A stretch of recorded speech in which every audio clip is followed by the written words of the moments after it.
Even though I was taking photographs from an early age, I was primarily involved in painting and drawing was my main thing when I was a kid, right up to the time that I was in art school at Brighton Technical School, where I did my preliminary year, covered all the basics in all the mediums. Photography grew that year into something I wanted to pursue along with filmmaking. I've already made a number of little short films in 8mm, Standard 8, Super 8, and I wanted to take it a little bit further. And everyone suggested after the preliminary year that I go to Prahran because they were starting a filmmaking course within the photography department, and that sounded good. So I went along and showed my work, primarily photographs and charcoal life drawings. They liked that, so I got in. After about 6 months, I really was eager to do a film. So I asked Paul if he could give me a couple of rolls of film and a camera for a weekend so I could shoot a film.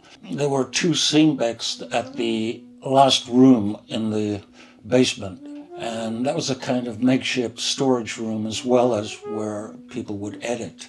It was not available for first-year students, only second and third year. However, Paul made the exception with me, which I appreciated considerably. I worked on cutting away whenever it was free, and a lot of the times Carol Jerams was working on the other Steenbeck. We got to know each other quite well, and we started talking, and we had appetite for understanding similar concerns about state of things. And we wanted to integrate these elements into our work as artists, whatever the medium we were working in. Very grateful for Carol and Robert Ashton allowing me to print my first exhibition at their darkroom in Mozart Street. Printed the entire exhibition, which was exhibited at Brummel's. I was doing narrative structures, and later I found Dwayne Michaels great interest to me because he was doing similar things, although he used written words to accompany his images, and I had a tendency to avoid that. I wanted to make my little narratives more ambiguous in a way. The series was the most important aspect, and at that point I was still involved in a lot of different mediums. I was still doing a bit of acting that I'd done in my high school years.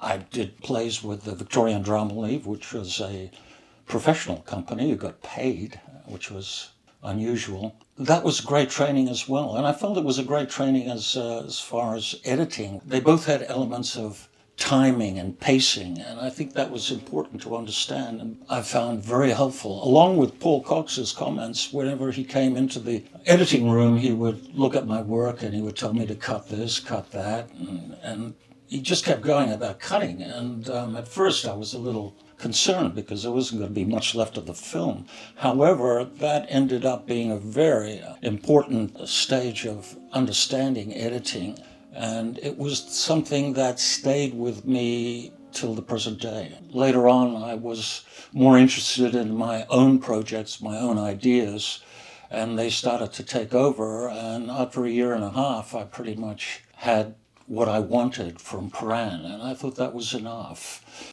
It was not until 1976 that I improved my print quality and learned the chemistry and the zone system. It was when Paul Cox introduced me to the Photographer's Gallery, which was run by Ian Lobb and William Heimerman at the time. And I'm most grateful for them for teaching me those things, along with curating your own work, exhibiting, using their darkroom when I needed to, especially on the Romper Stomper series. I'm most grateful for that period to both of them. Despite its shortcomings, Prahran was a very unique and wonderful experiment. I can still remember images by students there that just blew me away. Duncan Frost's images captivated me quite a bit. His sense of capturing the aesthetics of our culture. Maybe because he grew up in the western suburbs, he could see the good and the bad and the ugly. The significance of Prahran for me was that it allowed me to become more objective and freer